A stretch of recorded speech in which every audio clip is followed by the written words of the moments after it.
అందరం ఇక్కడికి రావాలనుకుంటే పోలీసు నిర్బంధాలతో రానివ్వలేదు.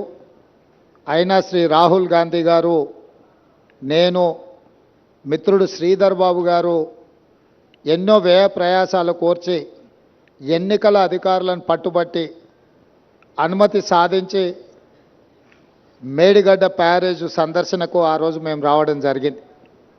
అయితే ఆ రోజు ఎన్నికల ప్రణాళికలో భాగంగా పూర్తి స్థాయిలో ప్రాజెక్టు యొక్క కుంగుబాటు కానీ జరిగిన అవకతవకల మీద పూర్తిగా చూడడానికి సమయము సరిపోలేదు.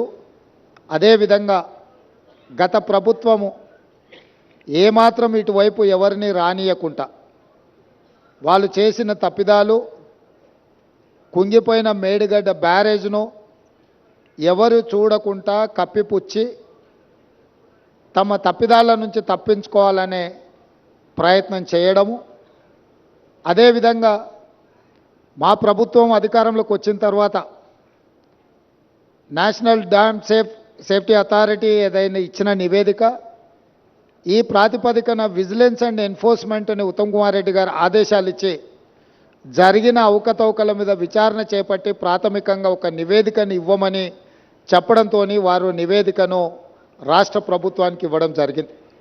ఆ నివేదికలో ప్రాజెక్టుల యొక్క డిజైన్స్లో లోపము, ప్రాజెక్టుల యొక్క నిర్మాణంలో లోపము, ప్రాజెక్టుల యొక్క నిర్వహణలో లోపము, ప్రాజెక్టుల యొక్క అంచనా, ఒక్క మేడిగడ్డ విషయానికి వస్తే 1800 చిల్లర కోట్లతో మొదలుపెట్టి 4000కు పైగా కోట్లకు పెంచి అంచనాలను పెంచి పాల్పడిన అవినీతి. ఇదే కాకుండా ఈ మధ్యకాలంలో పత్రికలలో చూస్తున్నాం, కాగ్ నివేదిక ఇచ్చింది, పెద్ద ఎత్తున కాళేశ్వరం ప్రాజెక్టులో అవినీతి జరిగింది, 1000 కోట్ల రూపాయల దోపిడీ పాల్పడ్డారు అని చెప్పి ప్రతిపక్ష పార్టీలుగా మేము చేసిన ఆరోపణ కాదు, కాగ్ ఇచ్చిన నివేదిక, విజిలెన్స్ అండ్ ఎన్ఫోర్స్మెంట్ ఇచ్చిన నివేదిక.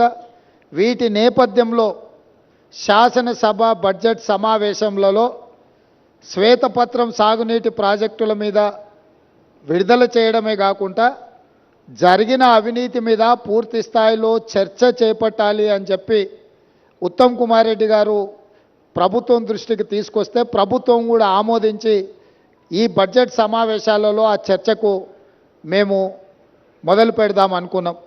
ఎప్పుడైతే గోదావరి జలాల మీద నిర్మించాలనుకున్న కాళేశ్వరం ప్రాజెక్టు రీడిజైనింగ్ పేరు మీద చంద్రశేఖరరావు కొల్లగొట్టిన 1000 కోట్ల రూపాయల మీద చర్చకు శాసనసభలో తెర లేపాలనుకున్నామో చంద్రశేఖరరావు గారికి పూర్తిగా అర్థమైపోయింది. తను ముఖ్యమంత్రిగా ఉన్నప్పుడు పాల్పడిన 1000 కోట్ల రూపాయల దోపిడీకి సంబంధించి విజిలెన్స్ అండ్ ఎన్ఫోర్స్మెంట్, ఎన్డీఏసీ ఇచ్చిన నివేదికల మీద చర్చ జరిగితే తన బండారం అంతా బయటపడి ప్రజల ముందు అవినీతిపరుడుగా, దోపిడీదారుడుగా, దోషిగా నిలబడాల్సి వస్తుందని వ్యూహాత్మకంగా కృష్ణానది జలాలను, కృష్ణానది మీద ఉన్న ప్రాజెక్టులను కేఆర్ఎంబీకి అప్పజెప్పినరు అని కాంగ్రెస్ మీద ఎదురుదాడి చేసి నల్గొండ జిల్లాలో ఒక సభను పెట్టి ఆ సభ ద్వారా కాంగ్రెస్ మీద ఎదురుదాడి చేయాలన్న ఆలోచనతోటి ఈరోజు నల్గొండలో సభ పెట్టిండ్రు. ఇవాళ నల్గొండ సభలో వారు ఎంత శుద్ధపూసలాక మాట్లాడుతుండే అంటే, ఇక సత్యహరిచంద్రుడే ఇంకో అవతారం ఎత్తి చంద్రశేఖరరావు రూపంలో జన్మెత్తిండు, ఈ సత్యహరిచంద్రుడి శీలాన్ని మీరు శంకిస్తారా? చావు నోట్లో తలబెట్టి నేను తెలంగాణ సాధించిన అని మళ్ళీ 1 కోటి 1వసారి అబద్ధం చెప్పిండు. ఇప్పటి వరకు 1 కోటి తెలంగాణ తెచ్చినాను. ఎన్నిసార్లు బిచ్చమెత్తుకుంటావా సావు నోట్లో తలబెట్టినా అని? 2 సార్లు ముఖ్యమంత్రి పదవి ఇచ్చారు, 10 సంవత్సరాలు ఈ రాష్ట్రాన్ని పట్టి పీడించినావు, దోసుకున్నావు. ఇంకా కూడా సావు నోట్ల తలకాయ పెట్టినా, సావు నోట్ల తలకాయ పెట్టినా అని మాటలు చెప్తున్నావు. సావు నోట్ల తలకాయ పెట్టిన చంద్రశేఖరరావు శాసనసభలో నీ అవినీతి మీద చర్చ పెడితే నువ్వు నిజంగా సత్యహరిచంద్రునివే, సత్యహరిచంద్రునికి మరో జన్మని ఎత్తినోనివి అయితే అక్కడ వచ్చి కూర్చొని మాట్లాడేది ఉండే. మేమేమడిగినాము? అయ్యా, కృష్ణానది జలాల మీద శాసనసభలో ఏకగ్రీవ తీర్మానం చేసి కేంద్ర ప్రభుత్వం ప్రాజెక్టుల స్వాధీనానికి చేస్తున్న ప్రయత్నాన్ని అందరము తీర్మానం పాస్ చేసి కేంద్ర ప్రభుత్వ విధానాలను వ్యతిరేకిద్దాం రమ్మని మేము అడిగినాం. మీరు రాలేదు. కేంద్ర ప్రభుత్వానికి కాంగ్రెసే అప్పజెప్పిందని అబద్ధాలు నువ్వు చెప్తే వాస్తవాలను డిసెంబర్ 1, 2023 నాడు మీరు ముఖ్యమంత్రిగా మీ కార్యదర్శి స్మితా సబర్వాల్ గారు రాసిన లేఖను అప్పజెప్పడానికి పూర్తిగా మీరు చేసిన ప్రయత్నాన్ని ఆధారాలతో సహా శాసనసభలో ప్రభుత్వం బయటపెట్టింది. దాని తర్వాత నేనేమన్నా కాళేశ్వరం మీద ఎంతోమందికి అపోహలు ఉన్నాయి, అనుమానాలు ఉన్నాయి, అక్కడికి ఎవరిని రాణిస్తలేరు, అక్కడికి ఎవరైనా వెళ్తే పోలీసులు అడ్డుకుంటున్నారని తెలంగాణ సమాజంలో ఎన్నో అనుమానాలు ఉన్నాయి. ఈ అనుమానాలను నివృత్తి చేయడానికి మంత్రులను, ప్రజాప్రతినిధులను, పత్రికా మిత్రులను అందరినీ తీసుకొని వెళ్ళి వాళ్ళకి చూపిద్దాము, అందరం కలిసికట్టుగా వెళ్దామని మా మంత్రి గారు మీకు లేఖ రాయడం జరిగింది. లేఖతో పాటు 13 తారీఖు నాడు వెళ్దామని మేము అన్నాము. ఒకవేళ మీకు ఏవైనా ఇతరత్ర కార్యక్రమాలు ఉంటే మీరు తారీఖు మార్చమన్నా మారుస్తామని చెప్పి శాసనసభలోనే స్వయంగా నేనే మీకు చెప్పడం జరిగింది. ఒకవేళ బీఆర్ఎస్ నాయకులకు 13 తారీఖు నాడు ఇతర కార్యక్రమాలు ఉంటే మీరు నిర్ణయించిన తారీఖు నాడు అఖిలపక్షం అందరము అక్కడికి వెళ్దాము, పత్రికల వాళ్ళని తీసుకెళ్దాము, అక్కడ జరుగుతున్న పరిణామాలు, నిర్మాణంలో లోపాలను, దాని మీద తీసుకోవాల్సిన చర్యల్ని ప్రజల సమక్షంలోనే ప్రజా కోర్టులోనే చర్చించుకుందామని రమ్మని చెప్పినాము. మీరు రాలేదు. రాకపోను శాసనసభలో చర్చకు కూడా మీరు రాలేదు. శాసనసభలో జరిగిన చర్చలో మీరు పాల్గొనలేదు. శాసనసభకే మీరు రావడానికి కాలు విరిగిందనే ఒక నెపాన్ని అడ్డం పెట్టుకున్నారు. కాలు ఇరిగిన చంద్రశేఖరరావు ఈరోజు నల్గొండకు పోయిండు. నేను అడుగుతున్నాయా, శాసనసభ దగ్గరుందా, నల్గొండ జిల్లా దగ్గరుందా? నల్గొండకి వెళ్ళి బహిరంగ సభలో సానుభూతి పొందాలనే ప్రయత్నం చేస్తున్నాడు చంద్రశేఖరరావు. సానుభూతి పొందడానికి మీరు దవాఖానలు ఉన్నప్పుడు మేమందరం వచ్చినాం, సానుభూతి చూపించినాం. సానుభూతి చూపించాల్సిన సందర్భంలో ప్రజలు కానీ ప్రతిపక్షాలు కానీ మేమందరం సానుభూతి చూపించినాం. ఈరోజు కేవలం కాళేశ్వరం అవినీతి మీద చర్చ జరగకుండా, కాళేశ్వరంలో మీ దోపిడీని ప్రజల దృష్టిలో పడకుండా ఉండడానికే ఈరోజు మీరు నల్గొండ అక్కడేదో పెద్ద సభ పెట్టినా అని మీరు మాట్లాడుతున్నారు. ప్రజలకి ఈ మాత్రము అవగాహన లేదని మీరు అనుకుంటున్నారా చంద్రశేఖరరావు గారు? కాళేశ్వరం అవినీతి మీద, దోపిడీ మీద చర్చకు వచ్చిన సందర్భంలో మీరు కృష్ణానది జలాల మీద ఉన్న ప్రాజెక్టులన్నిటిని కూడా కేంద్రానికి అప్పజెప్పినరు అని చెప్పి నల్గొండ జిల్లాలో మీరు బహిరంగ సభ పెట్టి ఇక్కడికి రాకుండా తప్పించుకున్నారు. ఇవాళ మీరు ఏం మాట్లాడుతున్నారు? అక్కడ ఓ 4-5 పిల్లర్లు కూలినాయి, కూలితేం పెద్ద తప్ప? అయ్యా, నీకు ఏది తప్పు కాదు. ఎందుకనంటే తప్పులకు పాల్పడ్డదే నువ్వు. నీకు నువ్వే తప్పు జరిగిందని నీకు నువ్వే శిక్ష విధించుకునేటంత నిజాయితీపరుడు అని మన తెలంగాణ సమాజం భావిస్తుంది అనుకుంటున్నారా? మీ దోపిడీకి మేడిగడ్డ బలైపోయింది, అన్నారం సుందిల్లా సున్నమైపోయినాయి. ఈరోజు కాళేశ్వరము మీ 1,00,000 కోట్ల దోపిడీకి బలైపోయింది. అందుకే మీరు దీన్ని చాలా అల్కగా తీసుకుంటున్నారు. ఇక్కడ వచ్చిన వాళ్ళని చులకన చేసి మాట్లాడుతున్నారు. మీరు ఈరోజు ఇక్కడికి రాకపోవడం ఒక తప్పిదమైతే ఇక్కడ తీసుకున్న కార్యక్రమాన్ని చులకన చేసి తిట్టడం అనేది మీ దిగజారుడు తనానికి నిదర్శనం చంద్రశేఖరరావు గారు. ఈరోజు ఆయన మాట్లాడుతున్నాడు, మీరు కేఆర్ఎంబి మీద మీకు అవగాహన లేకపోతే నడితే అన్న ఎట్లా చేద్దామని మాట్లాడితే నేను సలహా చెప్పటోని. అయ్యా, శాసనసభలో చర్చ పెట్టినాం, సలహా చెప్పమని అడిగినాం. శాసనసభలో నేను స్పీకర్ గారికి విజ్ఞప్తి చేసిన, దయచేసి మాజీ ముఖ్యమంత్రి గారికి ఆదేశాలు ఇవ్వండి, అవసరమైతే సభను వాయిదా వేయండి, వారు వచ్చినాక వారి సలహా సూచనలు తీసుకున్న తర్వాతనే తీర్మానం చేద్దామని చెప్పినాం. ఉత్తమ్ కుమార్ రెడ్డి గారు పెట్టిన తీర్మానంలో లోపాలు ఉన్నాయి, అది కూడా సక్కలేదన్నాడు. సక్కలేని తీర్మానానికి నీ అల్లుడు స్వాతిముత్యం ఎట్లా మద్దతు ఇచ్చింది ఏకగ్రీవంగా? నేను అందుకే 4 సార్లు అడిగిన. శాసనసభలో మీరందరూ చూశారు కదా మీడియా మిత్రులు. ఉత్తమ్ కుమార్ రెడ్డి గారు ఈ ప్రాతిపదికన తీర్మానాలు పెట్టినరు. దీనికి టీఆర్ఎస్ పార్టీ వైఖరి ఏందో స్పష్టంగా చెప్పండి అని అంటే, హరీష్ రావు గారు మాజీ సాగునీటి పారుదల శాఖ మంత్రిగా, కేసీఆర్ కుటుంబ సభ్యుడిగా స్పష్టంగా ఈ తీర్మానానికి సంపూర్ణమైన మద్దతు పలుకుతున్నా అని చెప్పిండు. అప్పుడే నేను లేచి ఏం చెప్పినా, వీళ్ళు మాట్లాడేదానికి ఏం విలువలేదా చంద్రశేఖరరావు, ఇవి విలువలేని మాటలను కొట్టిపడేస్తాడు, ఆయననే యజమాని, ఆయన ఓనర్, ఆయన వచ్చి చెప్తే తప్ప దీంట్లో విషయం లేదని నేను చెప్పిన. ఇవాళ సరిగ్గా నల్గొండలో అదే మాట్లాడండి. ఏం తీర్మానమే? దిక్కుమాలిన తీర్మానం. దాంట్లో ఏమైనా విషయం ఉందా? అదో పనికిమాలిన తీర్మానం. ఆ తీర్మానానికి వీళ్ళందరూ మద్దతు అని. మరి ఒకవేళ తీర్మానంలో లోపాలు ఉంటే మీరు వచ్చి సవరించేది ఉండే. లేదు, మీ ప్రతినిధిగా మాట్లాడిన హరీష్ రావు గారు ఇది తప్పు, ఈ తీర్మానంలో లోపాలు ఉన్నాయి, దీన్ని సవరిస్తున్నామని తీర్మానం సవరించి ప్రతిపాదించేది ఉండే. నేను చెప్పింది చెప్పినట్టుగా హరీష్ రావు గారు లాంటి వాళ్ళకి ఆ పార్టీలో విలువ లేదు, వాళ్ళ మాటల పట్ల విశ్వాసం లేదు. అందుకే చంద్రశేఖర్ రావాలని మేము అడిగినాము, మీరు రాలేదు. ఇవాళ అంటున్నాడు ఆయన, ముఖ్యమంత్రి గారు అఖిలపక్షాన్ని ఢిల్లీకి తీసుకెళ్లాలని. ముఖ్యమంత్రి గారు అఖిలపక్షాన్ని ఢిల్లీకి తీసుకెళ్తాను, ఒకవేళ శాసనసభలో మీరు వచ్చి మీరు ఆ ప్రతిపాదన పెట్టండి. మా ప్రభుత్వము వినడానికి, ప్రజలకు మేలు జరిగే విధానాలు చేపట్టడానికి స్పష్టంగా ఒక స్పష్టతతో ఉన్నది. మీరు నల్గొండకెళ్ళి గక్కడేదో సభ పెట్టి దిక్కుమాలిన మాటలు మాట్లాడే కంటే శాసనసభ జరుగుతుంది.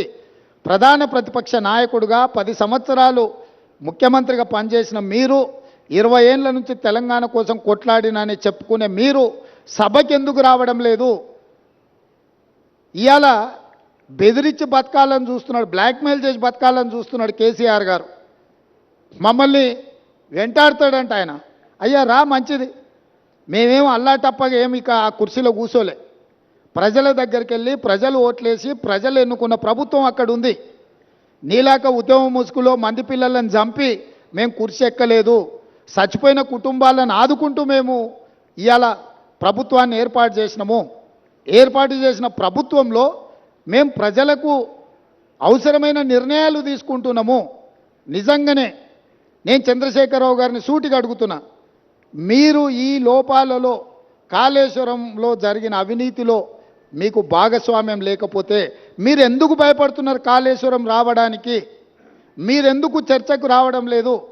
మేడిగడ్డ కుంగిపోయినప్పటి నుంచి ఈ రోజు వరకు చంద్రశేఖరరావు గారు ఏ రోజు కూడా కుంగిపోయిన మేడిగడ్డ మీద కానీ, అన్నారం మీద కానీ, సుందిళ్ళ మీద కానీ మీరు ఒక్క మాట ఎందుకు మాట్లాడతలేరు? శాసనసభలో చర్చ పెడితే మీరు మొహం ఎందుకు చాటేసిండ్రు? అదేవిధంగా కేఆర్ఎంబీ మీద ప్రాజెక్టులను అప్పచెప్తున్నామని చెప్పి మీ కార్యదర్శి గారు మాట్లాడిన విషయాలు ఉత్తమ్ కుమార్ రెడ్డి గారు లేఖ బయట పెడితే దాని మీద మీరు ఎందుకు స్పందిస్తలేరు? మీ కార్యదర్శి గారు మీ అనుమతి తీసుకొని లేఖ రాసినా, మీ అనుమతి లేకుంటేనే లేఖ రాసినా ప్రజలకు వివరించాల్సిన బాధ్యత మీకు లేదా? ఈరోజు కాళేశ్వరం అవినీతి మీద చర్చ జరిగినప్పుడు ఈ అవినీతి గురించి చర్చ జరగకుండా ఉండాలి అని, ఈ సమస్యను తప్పుదోవ పట్టించాలని ఈరోజు మీరు నల్గొండలో మీటింగ్ పెట్టినరు. మీరు మీటింగులు పెట్టి రాష్ట్రానికి ఏదైనా ప్రయోజనం చేకూర్చే మాటలు ఏమైనా మాట్లాడినరా? ఆయన అక్కడి నుంచి మాట్లాడుతున్నాడు మళ్ళీ అధికారంలోకి వస్తామని. నువ్వు చేసిన పనికి నిన్ను అధికారంలోకా? ముందే ప్రజలకి విషయాలు తెచ్చుకుంటే ఆ ప్రతిపక్ష హోదా కూడా నీకు రాకపోతుండే. ఇవాళ ప్రతిపక్ష నాయకుడిగా నీ బాధ్యతను నువ్వు నెరవేర్చకుండా పారిపోయి శాసనసభకు రాకుండా ముఖం చాటేసి ఇంకెక్కడికి వెళ్తావని నేను అడుగుతున్నా.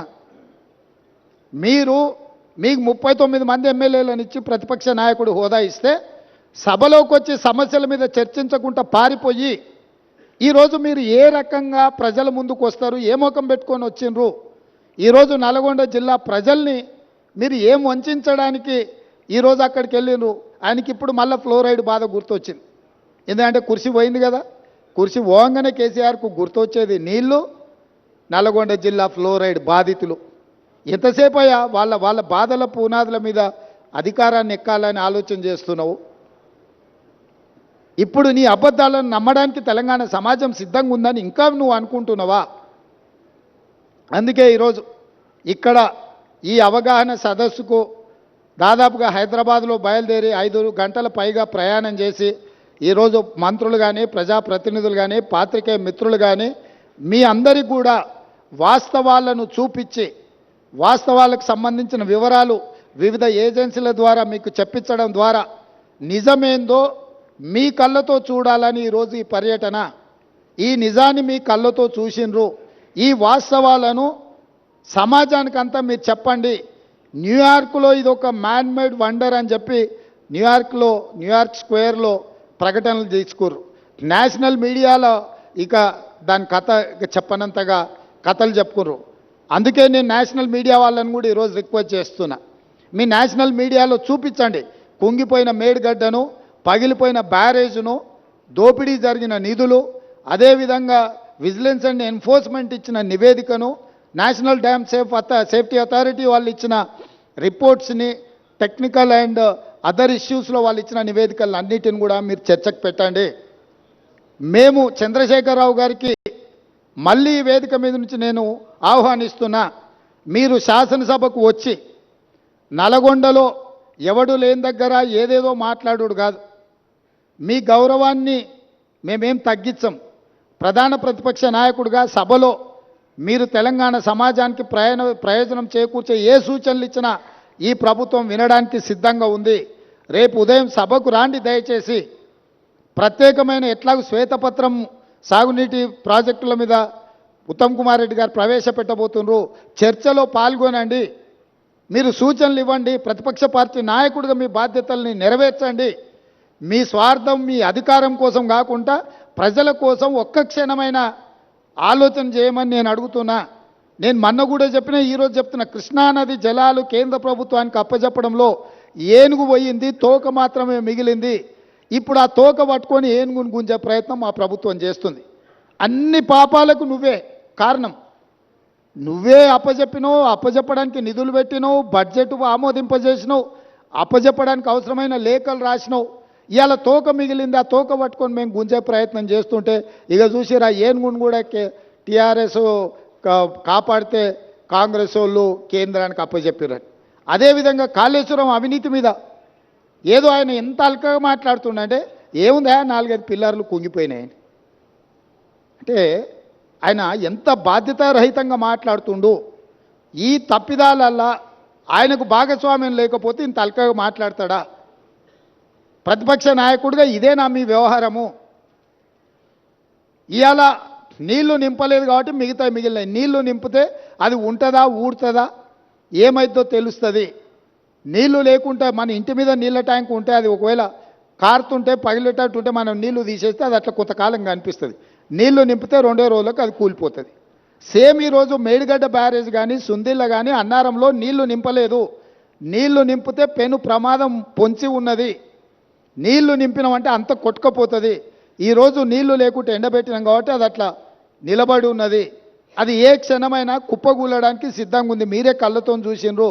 మేడిగడ్డ బ్యారేజు 1.5 మీటర్ దాదాపుగా 5 ఫీట్లు భూమిలోకి కుంగిపోయింది. ఇది మేము చెప్పడం లేదు, సాంకేతిక నిపుణులు చెప్తున్నారు. కళ్ళకు గట్టినట్టుగా పగుళ్ళు కనిపిస్తున్నాయి. కాంక్రీట్ స్ట్రక్చర్సు అంత వర్టికల్గా క్రాక్స్ వచ్చి ఉంటే దాని ఒక చిన్న సంఘటన కింద ముఖ్యమంత్రి గారు, మాజీ ముఖ్యమంత్రి గారు మాట్లాడుతున్నారు అని అంటే అసలు చంద్రశేఖరరావు గారి ఆలోచన, చేసిన తప్పిదాలను కప్పిపుచ్చుకోవడానికి చేస్తున్న ప్రయత్నము ఈరోజు తెలంగాణ సమాజం అంతా గమనించాల్సిన అవసరం ఉన్నది. అందుకే చంద్రశేఖరరావు గారు దయచేసి రేపటి శాసనసభ సమావేశాలకు మీరు హాజరు కండి. శాసనసభ సమావేశాలలో బడ్జెట్తో పాటు సాగునీటి పారుదల శాఖ మంత్రి ఉత్తమ్ కుమార్ రెడ్డి గారు ప్రవేశపెట్టే శ్వేతపత్రము సాగునీటి ప్రాజెక్టుల మీద మీరు చర్చలో పాల్గొనండి. మీరు ఆ చర్చలో శాసనసభలో మీ అనుభవాన్నంతా రంగరించి కృష్ణానది జలాల మీద నిర్మించిన ప్రాజెక్టులను ఏ విధంగా మనం కాపాడుకోవాలి, కేంద్ర ప్రభుత్వం కొట్లాడాలనో మీ అనుభవాన్ని అంతా ఉపయోగించి సూచనలు ఇవ్వండి. అదేవిధంగా 1000 కోట్ల దోపిడీ జరిగిన కాళేశ్వరం ప్రాజెక్టులు ఈరోజు ఎల్ఎన్టీ సంస్థను బ్లాక్ లిస్ట్ చేయాలనా వద్దా? ఎల్ఎన్టీ సంస్థ నిర్మాణం చేయకుంటేనే పూర్తయినట్టు సర్టిఫికెట్ పొందడాన్ని, సర్టిఫికెట్ ఇచ్చిన అధికారులను శిక్షించాలనా లేదా? మీ వైఖరి ఏంది? కాళేశ్వరం ప్రాజెక్టు మీద జరిగిన అవకతవకల మీద నీ పార్టీ వైఖరి, మాజీ ముఖ్యమంత్రిగా సాగునీటి పారుదల శాఖ మంత్రిగా మీది, హరీష్ రావు గారి వైఖరి శాసనసభ ద్వారా తెలంగాణ సమాజానికి, దేశ ప్రజలకు చెప్పాల్సిన బాధ్యత మీ మీద ఉన్నది. ఈరోజు మీరు నల్గొండలో మాట్లాడిన మాటలు చూస్తే నాకు కాలు ఇరిగిపోయినా, చేత కాకపోయినా, నేను సభకు వచ్చినా, మీకోసం వచ్చినా అని అంటున్నావు. నువ్వు వాళ్ళ కోసం ఎన్నడూ రాలే. వాళ్ళ కోసం వచ్చే లక్షణమే నీకు లేదు. ఎందుకంటే ఎంతోమంది పిల్లలు చచ్చిపోతే, ఎంతోమంది ఆత్మహత్యలు చేసుకుంటే, ఎంతోమంది గొప్ప వ్యక్తులు చనిపోతే కూడా చూడని వ్యక్తివి నువ్వు.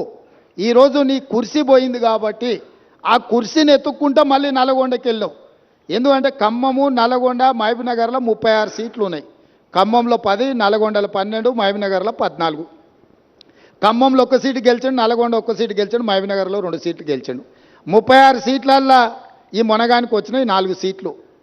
రేపు పార్లమెంట్లో పూర్తిగా కాంగ్రెస్ పార్టీ గెలవడానికి అవకాశం ఉంది. కాబట్టి ఏదో రకంగా సానుభూతి పొందైన నాకు కాలు లేదు, నేను అవుటివాడిని, నేను నడవలేకపోతున్నా అని అడుక్కోవడానికి, ఓట్లు అడుక్కోవడానికి వేసిన ఎత్తుగడ. ఈరోజు నువ్వు నల్గొండ జిల్లాకు నీ పట్ల సానుభూతి చూపించారు చంద్రశేఖరరావు. ఎందుకనంటే నువ్వు పచ్చిగా పట్టుబడ్డావు అవినీతి పరుడుగా. ఈ తెలంగాణను దోసుకున్నావు కాబట్టి నిన్న కుర్చీలకెళ్ళి దించిండ్రు. దించి 60 రోజులు కూడా కాలేదు, అప్పుడే అడుక్కునే పని మొదలుపెట్టిన అవతారం మార్చి. ఇప్పుడు ఎక్స్ట్రా ఏమొచ్చిందంటే వీల్ చైర్ వచ్చింది. ఒకప్పుడేమో మంచంలో వండుకున్న నిజాం హాస్పిటల్లో, దాంతో సానుభూతి పొందిండు. ఆ కథ 10 ఏళ్ళు అక్కడికి వచ్చింది ఆయనకు. ఇప్పుడు ఆ కథ పోయింది కాబట్టి వీల్ చైర్కి వచ్చిండు. నల్గొండకు పోగలిగినోనివి ఇక పక్కలున్న కూతవేటి దూరంలో ఉన్న శాసనసభకు రాలేవా? ఎందుకు వస్తలేవు? బండారం బయటపడుతుందనా? లేకపోతే పచ్చిగా పట్టుబడి నీ దోపిడీ ప్రజలకంత అర్థమవుతుందనా? ఆయన ఏదో మమ్మల్ని భయపెట్టాలని చూస్తుండు. భయపడనని ప్రగల్భాలు వాడుతూ, భయపడకు, రా సభకు రా. ఎవరొద్దంటారు నిన్ను? సభలో వచ్చి మాట్లాడు. నేను స్పీకర్ గారికి విజ్ఞప్తి చేసిన, చంద్రశేఖరరావు గారు వస్తే ఎంతసేపు మాట్లాడతాడో అధ్యక్ష, మీరు మైక్ ఇవ్వండి, వారి అనుభవం అంతా ఉపయోగించి ఏం మాట్లాడతారో మాట్లాడండి. మేము కూడా విజ్ఞప్తి చేసినాం స్పీకర్ గారికి. స్పీకర్ గారు కూడా మీకు స్వేచ్ఛగా మీ పార్టీకి మైక్ ఇస్తున్నాడు, ఎక్కడ మీ మైక్ కూడా కట్ చేయలేదు. కాబట్టి ఈరోజు ఈ కాళేశ్వరం యొక్క అవినీతి మీద ఇంతమంది పర్యటన ఉంది కాబట్టి ఈ అవినీతి మీద చర్చ జరగకుండా ఉండడానికి నల్గొండలో కేసీఆర్ గారు సభ ఏర్పాటు చేసుకున్నారు. నల్గొండ జిల్లాలో మనుషులు దొరక్కపోతే పాత ఉమ్మడి మహబూబ్నగర్ జిల్లాలో కల్వకుర్తి నుంచి బస్సులు పెట్టి జనాలను దొలకపోయారా? బస్సులు 100 ఉన్నాయి, మంది 10 మంది ఊరు. నీ ఏషం అట్లుంది చంద్రశేఖరరావు. కాబట్టి ఇంత ఓపికగా ఇక్కడికి వచ్చి ఈ వాస్తవాలను చూసి అధికారులు ఇచ్చిన వివరాలు కానీ, ప్రతిపక్ష పార్టీగా మేము చెబుతున్న విషయాలను కానీ మీరందరూ ఒక బేరీజు వేసుకొని చంద్రశేఖరరావు గారి యొక్క కుట్రలను, కుతంత్రాలను తిప్పికొట్టాల్సిన బాధ్యత తెలంగాణ సమాజం మీద ఉన్నది. కవులు, కళాకారులు, మేధావులు అందరూ కూడా కాళేశ్వరానికి రండి. ఒకప్పుడు కాళేశ్వరం ప్రాజెక్టు కట్టినప్పుడు ప్రారంభోత్సవానికి జగన్మోహన్ రెడ్డి గారిని పిలిచిండ్రు, ఫడ్నవీస్ గారిని పిలిచిండ్రు. గ్రామాల నుంచి బస్సులు పెట్టి వేలాది మందిని తరలించండి ఇక్కడికి. మరి ఇవాళ అదే కాళేశ్వరం చూడడానికి ప్రతిపక్షాలను తెస్తే ఒక్క టీఆర్ఎస్ ఆయన కూడా పత్తకలేడు. మీరు అద్భుతం కట్టినప్పుడు ఈ అద్భుతాన్ని చెప్పుకోవడానికి మీకు మంచి అవకాశం కదా. ఈ అద్భుతాన్ని చూడడానికి, చూపించడానికి మీరు రావచ్చు కదా. మర్చిపోయినా, కరెక్టే. పొద్దున వచ్చేటప్పుడు చెప్పినాం, అయ్యా మీకు ఏదైనా ఇబ్బంది ఉంటే హెలికాప్టర్ కూడా ఉన్నది, దాంట్లో రాని, మేము బై రోడ్ పోతున్నాం, మీకోసం హెలికాప్టర్ సిద్ధంగా పెట్టినామని. ఆయన ఇప్పుడు చెప్తున్నాం మేము కూడా పోతాం తర్వాత అని.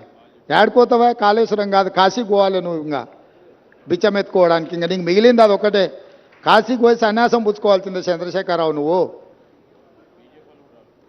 సరే, ఇక ఆయన చీకటి మిత్రుడు.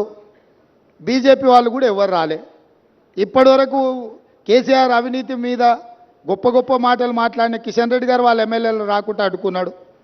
మీరు పొత్తు పెట్టుకుంటే పొత్తు పెట్టుకోండి, ఎవరొద్దన్నారు? ఎన్ని రోజులు చీకట్లో పొత్తు పెట్టుకుంటారు? రాబోయే పార్లమెంట్ ఎన్నికలలో మీ పొత్తు సంగతి ప్రజలకు ఎట్లాగో చెప్పాల్సే వస్తుంది. ఈరోజు ఎంతసేపు ఉన్నా జ్యుడిషియల్ ఎంక్వైరీ వద్దు, మా చేతికి రాని. ఎందుకంటే మీ చేతికి ఇస్తే మీరు వాళ్ళు కలిసి కూర్చొని మాట్లాడుకుంటారు చీకట్ల. బీజేపీ వాళ్ళు వస్తారని మేము ఆశించినాం. ఎందుకంటే ఇంతకాలం కేసీఆర్ అవినీతి మీద సిబిఐ కేసులు అప్పచెప్పారు, కేసీఆర్ అవినీతిని తేల్చాలి అని అన్నారు. మరి కేసీఆర్ అవినీతిని తేల్చే అవకాశం వస్తే బీజేపీ ఎమ్మెల్యేలు ఎందుకు రాలేదు? సిపిఐ వచ్చింది, ఎంఐఎం వచ్చింది, బీజేపీ వాళ్ళు ఎందుకు రాలే? ఇవాళ రానోళ్ళు ఇద్దరే, బీఆర్ఎస్, బీజేపీ. మీ ఇద్దరు వైఖరి ఒకటేనా? మీరిద్దరు ఒకే రకంగా ఆలోచన చేస్తురా? మీరిద్దరు కలిసే ఈ విషయంలో ఒకే రకమైన విధానంతో ఉన్నారా? ఈరోజు బీజేపీ ఇది ప్రభుత్వ అధికారిక కార్యక్రమం, శాసనసభలో స్పీకర్ అనుమతితో ఏర్పాటు చేసిన కార్యక్రమం. ఇది కాంగ్రెస్ పార్టీ కార్యక్రమం కాదు. మాతో భిన్నాభిప్రాయాలు ఉండేవాళ్ళు కూడా ఇక్కడికి రావచ్చు. మా అభిప్రాయాలతో ఏకీభవించే వాళ్ళనే పిలవలే మేము. మా అభిప్రాయాలతో విభేదించే వాళ్ళని కూడా వాస్తవాలను చూడడానికి ఈరోజు ఇక్కడికి ఆహ్వానించినాము. కాబట్టి ఇప్పటికైనా బీజేపీ తమ వైఖరిని స్పష్టం చేయాలి. మీరు చంద్రశేఖరరావు గారి అవినీతిని కాపాడడానికి ఏమైనా ప్రయత్నం చేస్తారా? లేకపోతే చంద్రశేఖరరావును శాసనసభలో నిలదీసి జరిగిన అవినీతి మీద చర్యలు తీసుకోవడానికి రాష్ట్ర ప్రభుత్వానికి సహకరిస్తారా? మీ వైఖరి కూడా స్పష్టంగా చెప్పాల్సిందిగా బీజేపీని మేము డిమాండ్ చేస్తున్నాం.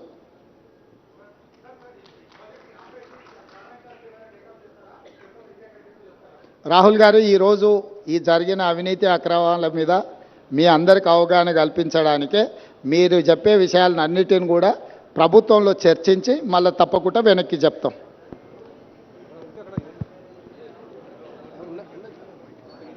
మైకే